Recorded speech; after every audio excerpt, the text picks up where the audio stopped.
జయహపత్రిజీ, కర్నూలు ఆత్మకూరు అడవిలో కొందరు ధ్యానులతో పౌర్ణమి ధ్యానానికి వెళ్ళగా 2 పెద్ద పులులు వచ్చాయి. ఇది నిజంగా జరిగిందట. పౌర్ణమి రోజు వీళ్ళ ధ్యానం కోసం వెళ్ళారు. 2 పెద్ద పులులు వచ్చాయి. అందరూ పరిగెత్తిపోయారు. నేను వాటితో మాట్లాడి పంపించేశాను. ఆ పులుల రూపంలో వచ్చింది మహాయోగులు, మహావతార్ బాబాజీ మరి యోగానంద పరమహంస. ఆ మహాయోగులు ఇద్దరు వచ్చారంట పులుల రూపంలో. శ్వాస మీద ధ్యానం ఎలా చెప్తున్నారు? ధ్యాన ప్రచారం ఎలా సాగుతుంది? ఏ ఏ ప్రదేశాలకు వెళ్ళి ధ్యానం చెప్తున్నారు చెప్పారు. పలానా ప్రాంతాలకు వెళ్ళు అని చెప్పి ధ్యాన ప్రచారం ఎలా సాగుతుంది అన్న విషయాలు చర్చించి వెళ్ళిపోయారు. మీరు అలా పారిపోతే ఎలాగూ అన్నాను మా వాళ్లతో. యోగులు అవధూతలకు కర్మలు ఉండవు. 1981 జనవరి 1వ తారీఖు నుండి 1983 మే 22 వరకు శ్రీ సదానంద యోగి తన శిష్యుడు పత్రితో గడిపారు.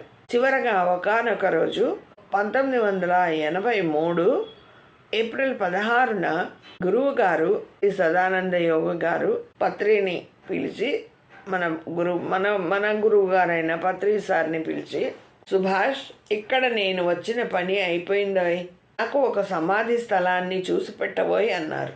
చివరకు నందవరం సమీపంలో శ్రీ చెన్నారెడ్డి గారు స్థలం ఇవ్వగా అక్కడికి వెళ్ళి సమాధిని ఏర్పాటు చేసి వచ్చారు పత్రిజీ.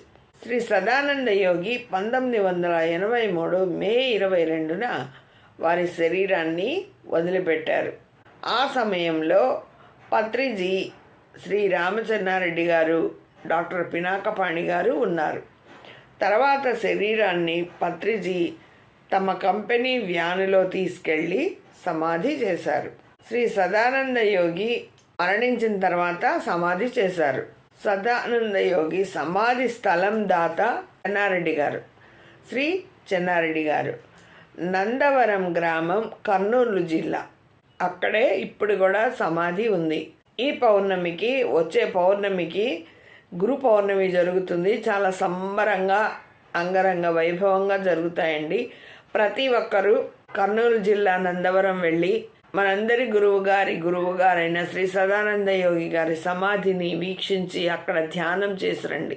మర్చిపోకండి, చాలా బాగా జరుగుతాయి. క్రీస్తు కాలంలో శ్రీ సదానంద యోగి, చెన్నారెడ్డి గారు అన్నదమ్ములు. చూడండి, ఇక్కడ ఇంకో జన్మలో ఈ స్థలం ఎవరైతే ఇచ్చారో